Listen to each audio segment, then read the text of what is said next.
It's feeling so good right now. Feeling so good right now. Yeah, yeah. It's feeling so good right now. Don't never, ever, ever wanna calm down. No, no, no. Yeah, yeah. Halo teman-teman, kembali lagi bersama aku Dr. Danar di acara Belajar Bareng Dr. Danar. Nah, kali ini kita akan belajar bareng-bareng gimana sih manifestasi COVID-19 pada ibu hamil dan menyusui. Nah, bersama dengan aku sekarang udah ada Dr. Dety Siti Nurdiati, MPH, PhD, spesialis obstetri dan ginekologi konsultan. Nah, nanti beliau akan sama-sama membahas pertanyaan dari kita. Dokter, sebelumnya terima kasih banget udah menyediain waktu untuk ngobrol-ngobrol bareng sehingga teman-teman di rumah juga bisa belajar ya dokter ya. Ya, terima kasih Dokter Danar atas kesempatannya. Ya udah teman-teman, kemarin aku udah ngumpulin pertanyaan dari kalian dan ini ada beberapa pertanyaan yang langsung aku tanyakan aja ke Dokter Dety. Nah, dokter, aku langsung ke pertanyaan pertama aja ya dokter ya. Dulu waktu S1, waktu preklinik kan aku tahu nih kalau misalnya ibu hamil itu kita sebut statusnya sebagai imunokompromis atau yang status imunnya turun tuh dokter. Nah, itu benar nggak sih dok demikian? Dan berarti kalau misalnya sistem imunnya turun, benar nggak ya dok kalau misalnya ibu hamil itu lebih rentan terkena COVID-19 ini dok? Ya, pada ibu hamil memang sistem imun itu berubah dan mekanismenya sampai saat ini masih belum pasti dan masih menarik untuk diteliti. Nah, banyak yang berubah di sana, yang terutama mungkin yang kita sebut sebagai NK cell dan juga neutrofil yang bereaksi lebih kuat pada saat kehamilan, sehingga aktivasi dari sel-sel ini akan terus meningkat seiring dengan usia kehamilan. Dan perubahan inilah yang membuat ibu hamil memang menjadi lebih rentan dibandingkan dengan ibu yang tidak hamil. Bukan hanya untuk COVID-19 saja, tetapi untuk beberapa penyakit yang lain. Nah, teman-teman, berarti tadi udah benar ya dok ya kalau misalnya pada ibu hamil itu memang status imunnya menurun. Tapi nggak hanya rentan kena COVID-19 aja ya dok ya, tapi ternyata beberapa penyakit pada ibu hamil itu juga lebih rentan. Nah, sekarang kita ke pertanyaan yang kedua nih dokter. Mungkin pada jurnal-jurnal udah ada belum nih ya dok yang melaporkan ibu hamil yang terkena COVID-19 dok? Dan kalau misalnya ibu hamil kena COVID-19 itu manifestasinya gimana ya dok? Lebih berat atau bagaimana mungkin dok? Sejauh ini memang sudah ada laporan mengenai infeksi COVID-19 pada ibu hamil, terutama dari negeri Cina yang memang sudah terlebih dahulu terkena wabah pandemi coronavirus ini.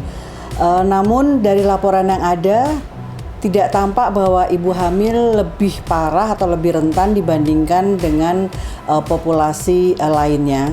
Walaupun seperti kita ketahui tadi bahwa ada perubahan sistem imun oleh karena kehamilan itu sendiri, termasuk respon tubuh terhadap virus, sehingga secara umum bisa saja ibu hamil itu akan mempunyai gejala yang lebih parah dibandingkan dengan ibu yang tidak hamil. Nah, itu teman-teman, berarti tadi kita udah dengerin bersama ya kalau misalnya ibu hamil itu memang lebih rentan, tetapi sejauh ini laporan yang melaporkan belum ada yang melaporkan ya dok kalau misalnya pada ibu hamil jadinya lebih parah gitu ya dok ya.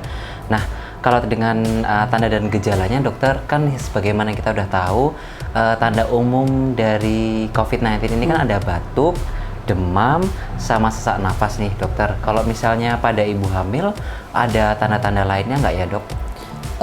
Pada prinsipnya sama, jadi gejalanya itu bisa yang asimptomatik, artinya memang tanpa gejala, tetapi bisa juga dengan batuk pilek sampai dengan sesak nafas ya.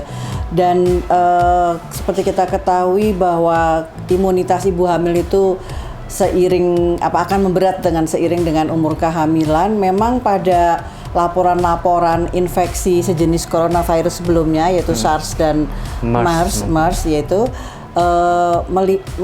menunjukkan bahwa gejala itu akan memberat jika terinfeksi pada trimester ketiga dibandingkan trimester pertama dan kedua.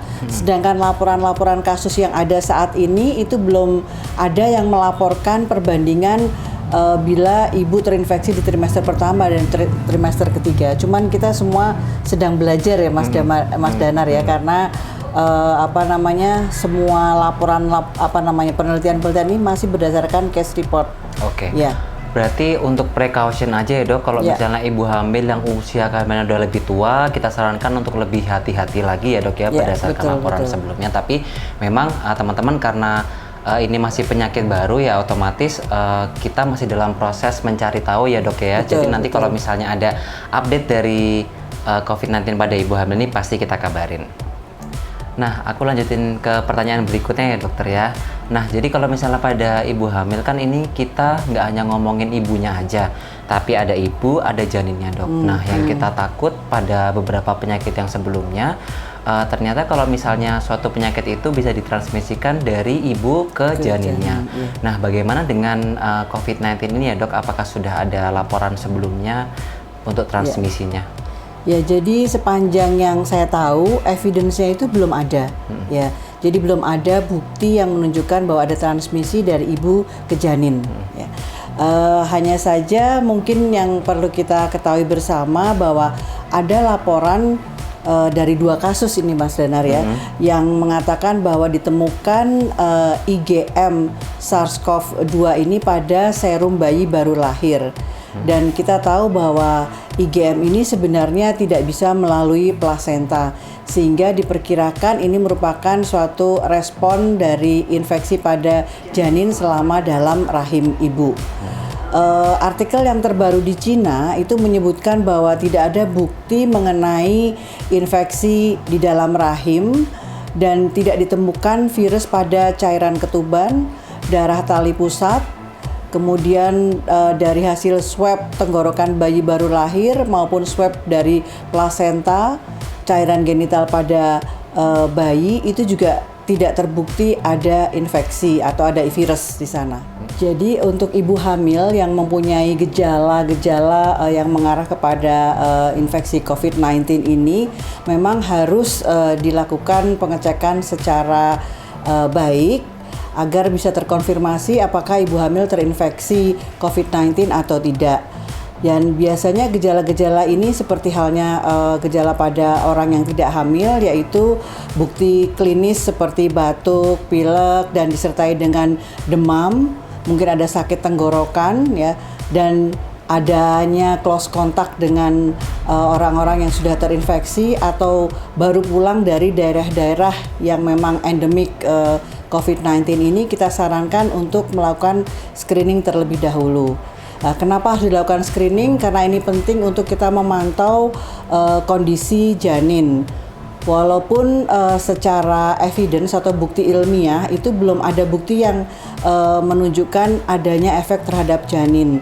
Dan ada laporan dari kasus SARS dan MERS yang sebelumnya bahwa infeksi tersebut tidak mempengaruhi keguguran, tetapi memang data prematur ya, kejadian prematur itu meningkat, tetapi lebih dikarenakan ibu membutuhkan tindakan sehingga persalinan atau kehamilan harus segera diakhiri.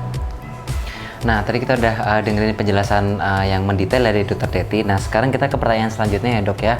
Mungkin teman-teman di sini ada yang sedang merencanakan pernikahan, sedang merencanakan punya anak juga dokter. Nah, jadi sebenarnya kalau misalnya pemeriksaan kehamilan yang baik dan efektif itu tuh seperti apa sih dok pada kondisi yang normal? Ya. Jadi pemeriksaan kehamilan itu memang minimal itu 4 kali. Itu yang dianjurkan oleh pemerintah. Jadi yang pertama adalah pemeriksaan pada trimester pertama. Dari 0 sampai dengan 12 minggu. 0 sampai ya. 12 minggu. Kemudian pemeriksaan kedua dari trimester kedua itu pada umur kehamilan antara 24 sampai 26 minggu. Dan berikutnya 2 kali pemeriksaan di trimester ketiga. Yang pertama adalah di 32 minggu dan yang berikutnya menjelang persalinan. Ya. Terus untuk pemeriksaannya apa aja tuh dok yang harus dilakukan dok? Jadi ada banyak, ada kita sebut sebagai 10T, termasuk dari penimbangan, timbang, pemeriksaan tekanan darah, kemudian pemberian tablet besi, pengukuran kemajuan pertumbuhan janin dengan mengukur tinggi fundus uteri, dan mungkin juga disertai dengan pemeriksaan USG yang minimal 2 kali pada awal untuk menentukan umur kehamilan dan juga pada akhir untuk menentukan progres dari kemajuan dari kehamilan itu sendiri. Dan sekarang ini WHO sudah mencanangkan sebenarnya untuk menambah jumlah pemeriksaan ya. Jadi tidak lagi 4 tetapi menjadi 8 kali pemeriksaan selama kehamilan. Jadi yang pertama tetap di trimester pertama 0 sampai dengan 12 minggu, kemudian 2 kali pada trimester kedua ya, antara 20 dan 26 minggu, kemudian ada 5 kali pertemuan lagi di trimester ketiga dari mulai 30 minggu, 34 minggu, kemudian 36 minggu, 38 dan 40. Dan kemudian anjurannya sampai 41 minggu belum lahir itu harus segera ke rumah sakit. Dan juga ada perbedaan yang prinsip Dr. Danar ya, antara dulu kita mengatakan itu visit, tadi ada jumlah ANC visitnya. Sekarang kita menyebutkan sebagai kontak. Kontak. Okay. Kenapa itu menjadi penting? Karena kalau kita kontak itu lebih ke arah kedekatan. Kedekatan antara tenaga kesehatan, tidak harus dengan SPOG ya, bisa dengan bidan, dengan pasien dengan ibu hamil. Jadi kontaknya itu bagaimana?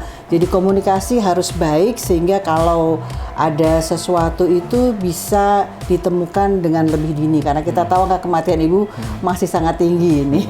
Mungkin karena kita kontak, jadi ibu hamilnya juga merasa lebih nyaman untuk melaporkan apapun yang terjadi selama kehamilannya gitu ya dok ya, karena memang tadi kata dokter Deti angka kematian ibu hamilnya juga masih sangat tinggi ya dok, dan itu PR kita bersama. Nah dokter, tadi kan kita sudah bahas tentang kontak antara tenaga kesehatan dengan ibu hamil ya dok ya. Padahal di era pandemi COVID-19 ini kita itu membatasi kontak nih dok antara orang sesama gitu. Nah kira-kira ada nggak sih dok rekomendasi terbaru tentang pemeriksaan kehamilan di era COVID-19 ini dok? Ya, jadi memang dari Kementerian Kesehatan itu sudah mengatur Dr. Danar ya. Jadi kita dianjurkan untuk tidak praktek ya. Artinya apa? Artinya ibu hamil pun dianjurkan tidak perlu harus ke rumah sakit atau ke klinik untuk memeriksakan kehamilan ya, untuk kasus-kasus tertentu. Karena yang sekarang lebih digalakkan adalah mengenai telemedicine atau konsultasi jarak jauh, karena sekarang medsos dan juga alat komunikasi sudah sangat canggih ya Dr. Danar ya. Nah, kasus-kasus apa yang harus diperhatikan, yaitu kasus-kasus yang emergensi yang membutuhkan penanganan. Kemudian untuk ibu hamil yang tidak ada keluhan dianjurkan ke dokter atau ke bidan untuk pemeriksaan hamil pertama kali ya, dan itu untuk menentukan status kehamilannya dengan membuat perjanjian dulu dengan tenaga kesehatan agar tidak menunggu terlalu lama, dan juga menjaga kondisinya, kesehatannya, kebersihannya ya selama perjalanan ke Fasiankes dan juga selama berada di fasilitas layanan kesehatan tersebut. Nah, teman-teman di rumah yang punya saudara yang hamil atau memang lagi hamil, tadi sesuai rekomendasi yang terbaru, kalau misalnya nggak ada kegawat daruratan pada kehamilan, ya santai-santai aja dulu di rumah sampai COVID-19 ini membaik. Nah, mungkin sekarang yang perlu kita tahu tanda-tanda kegawat daruratan pada kehamilan ya dok, sehingga teman-teman di rumah tahu dan kalau misalnya terjadi bisa langsung mencari pertolongan. Betul. Jadi tadi ya udah disampaikan, yang pertama adalah ibu hamil yang baru ketahuan hamil, yaitu memang harus ketemu tenaga kesehatan dulu untuk pemeriksaan status kehamilannya.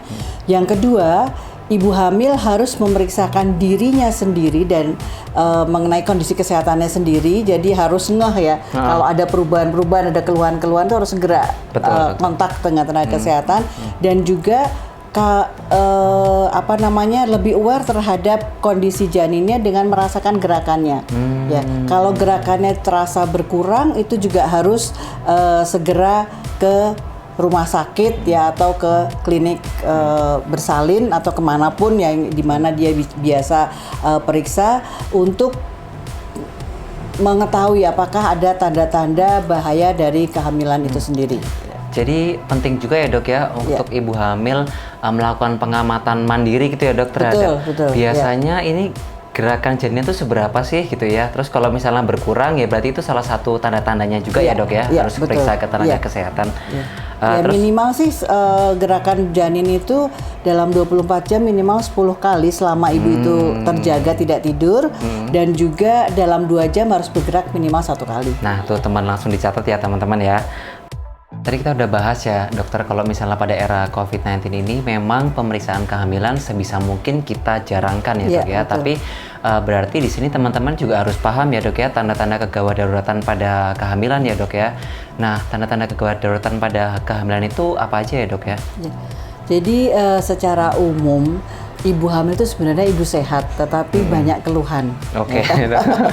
Jadi kenapa ngeluh? Karena memang ada perubahan hormon yang menimbulkan respon tubuh, ya respon tubuh yang berbeda-beda antara satu orang dengan orang yang lain.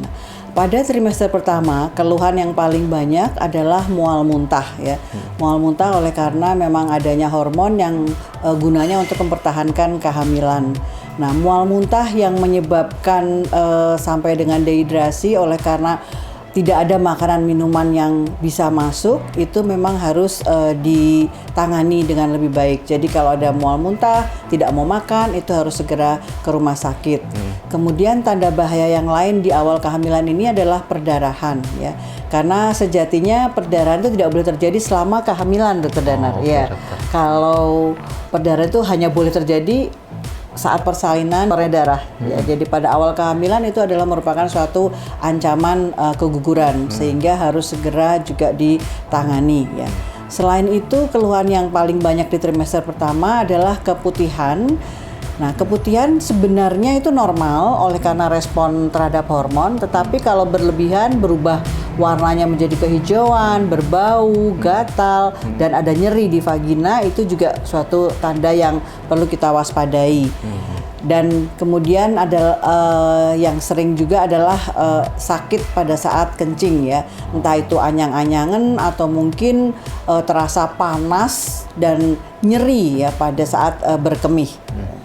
Itu pada trimester 1 ya dok ya, tadi kita pertama, sedangkan kita tahu teman-teman trimester itu ada 3 selama kehamilan. Makanya kalian harus hormat nih sama ibu kalian ya dok ya. Sekarang kita lanjutin mungkin ya dok ya, kalau misalnya pada trimester kedua tanda-tanda kegawat daruratannya apa tuh dok? Jadi seiring dengan bertambahnya umur kehamilan trimester kedua dan ketiga itu keluhannya akan bertambah banyak Dokter Danar ya.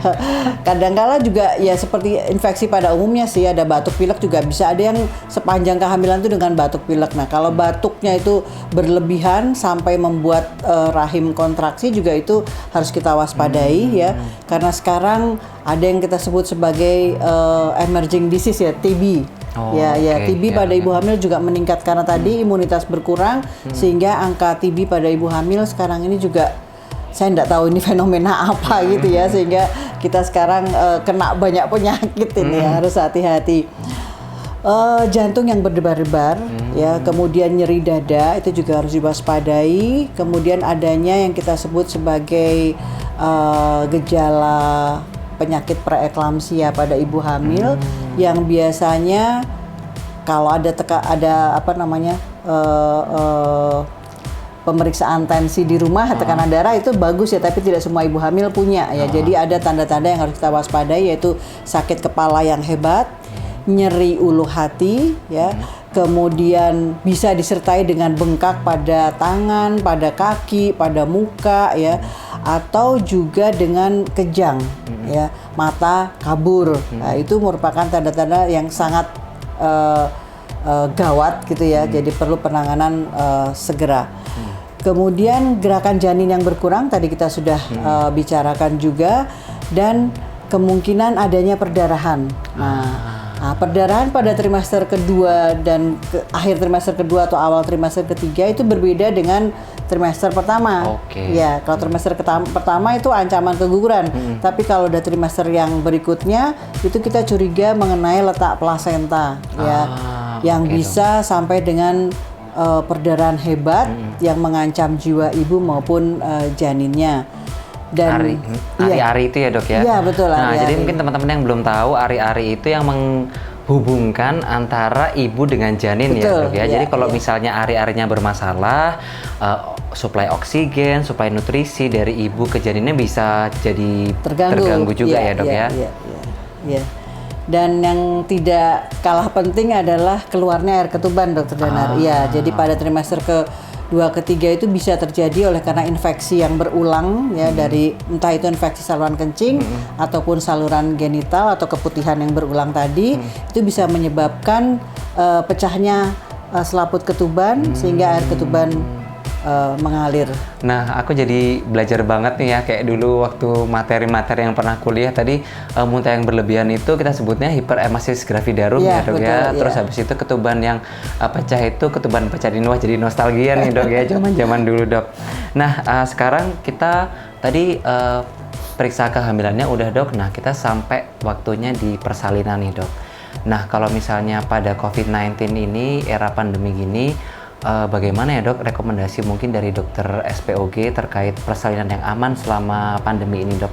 Ya, jadi pada prinsipnya sama dengan masa-masa sebelum adanya wabah pandemi COVID-19 ini. Jadi ibu hamil yang sudah merasakan tanda-tanda persalinan ya, dokter Danar masih ingat nggak tanda-tanda persalinan itu apa? Kencang-kencangnya mulai teratur kayaknya ya Betul, dok ya, salah iya, satunya. ada lendir darahnya. Ada lendir darah. Iya. Aduh aku jadi kayak ujian. Itu yang prinsipnya adalah ibu tetap bersalin di fasilitas kesehatan dan ditolong oleh tenaga kesehatan. Entah itu dokter, entah itu bidan ya.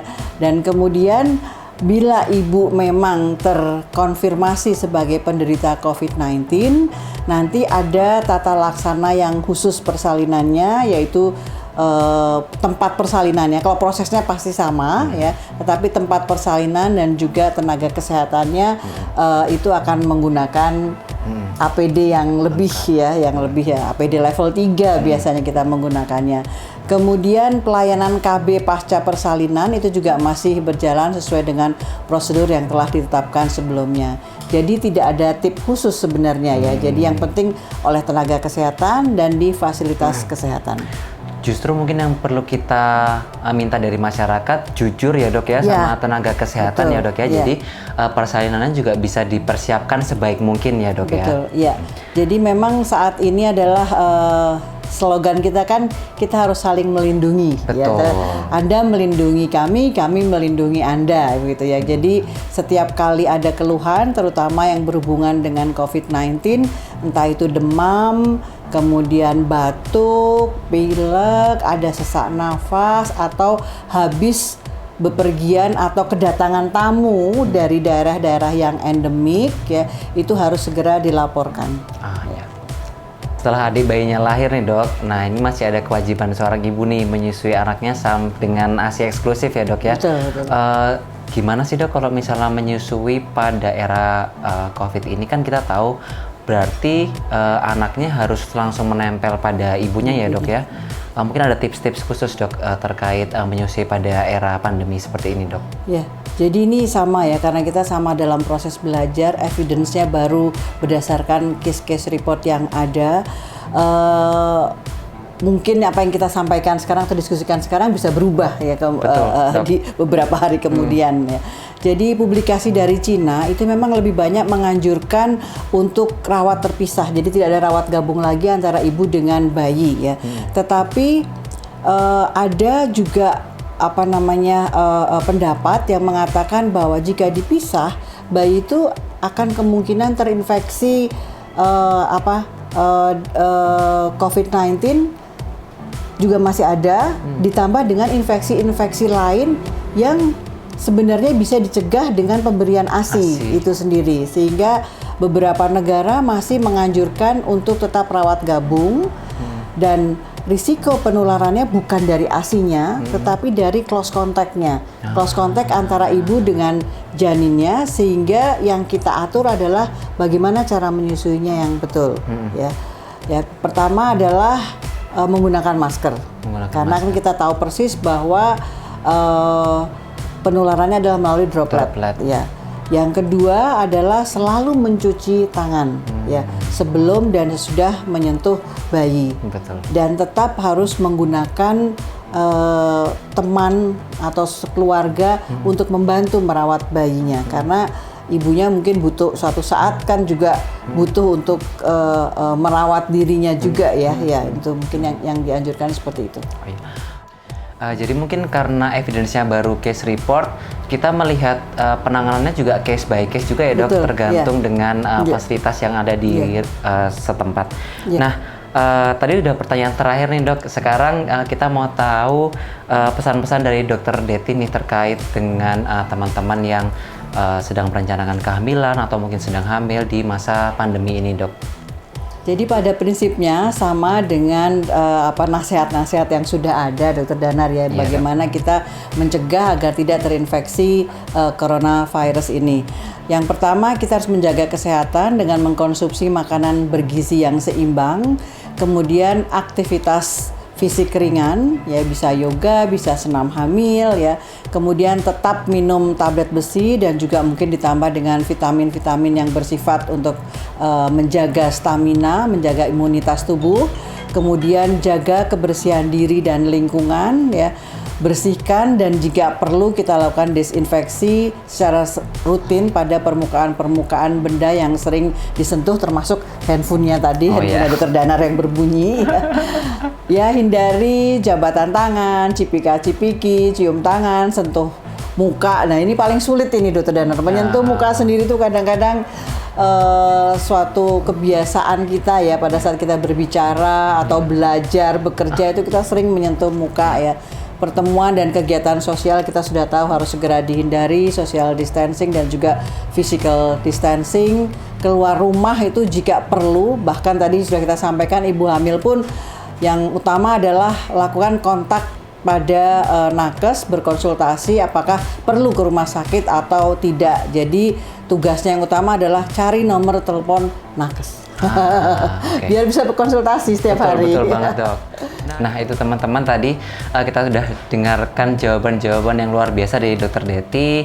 Saya pribadi mau mengucapkan terima kasih banyak, Dokter, atas kesempatannya sudah ngajarin teman-teman di rumah. Semoga bermanfaat untuk teman-teman di rumah. Dan teman-teman, aku masih akan sharing-sharing tentang tips-tips kesehatan di channel YouTube aku, Belajar Bareng Dokter Danar. Jangan lupa like, subscribe, and comment. Sampai jumpa di video berikutnya. Dadah! It feels so good right now.